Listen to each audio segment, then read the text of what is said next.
Whose coffin is whose?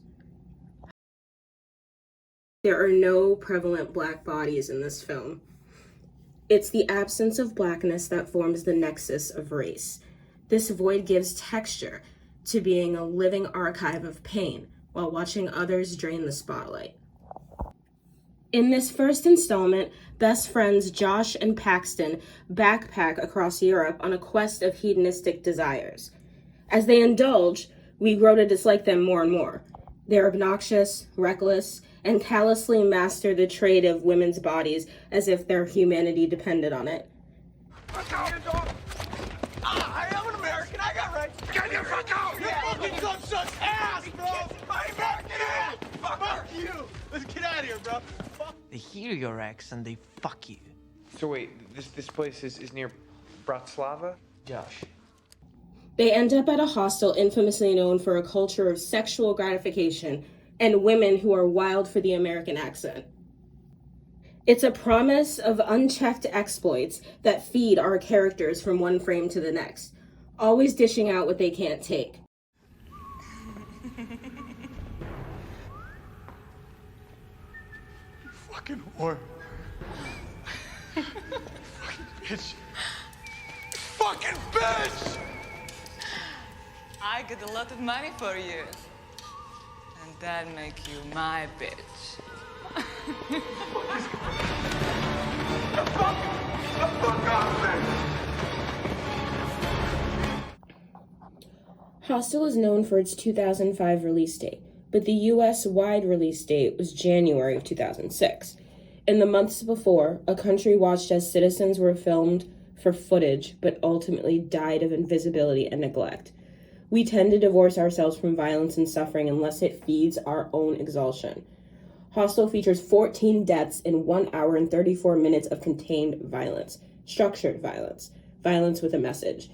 Yet our 24-hour news cycle exploited the pain, bodies, desperation, and devastation of a place and a people we aided into ruin. In August of 2005, Hurricane Katrina became the final punctuation on invisibility and black bodies as a root of American culture. The correlating factors are staggering. In Orleans Parish, the mortality rate among blacks was 1.7 to 4 times higher than that among other races for all people 18 years and older. 51% of Katrina victims were black. 53% were men.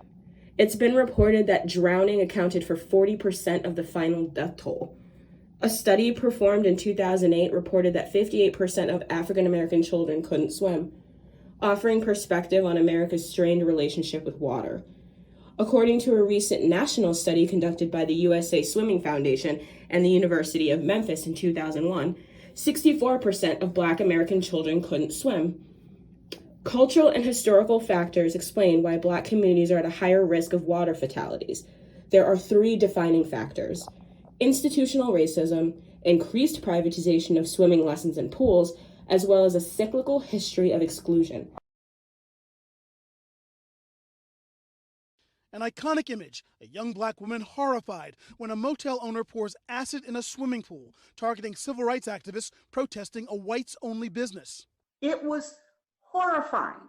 Mimi Jones was 17 back then, 1964, St. Augustine, Florida. This was about much more than swimming in a pool, wasn't it? Oh, absolutely.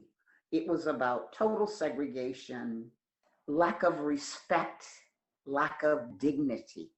The Swimmin', part of weeks of protests led by Martin Luther King Jr., building to passage of the Civil Rights Act of 1964 that summer. Municipal swimming pools have a sorry history of racial discrimination and violence. As a result, high barriers to participation in water activity remains. Unlike recreational hobbies, being a strong swimmer is also a life-saving skill that all communities should have access to develop. Consider the effects of the legacy of inaccess as you would prolonged exposure to toxic chemicals. Katrina proved that poverty is terminal, and although culture cannot travel, entitlement has wings.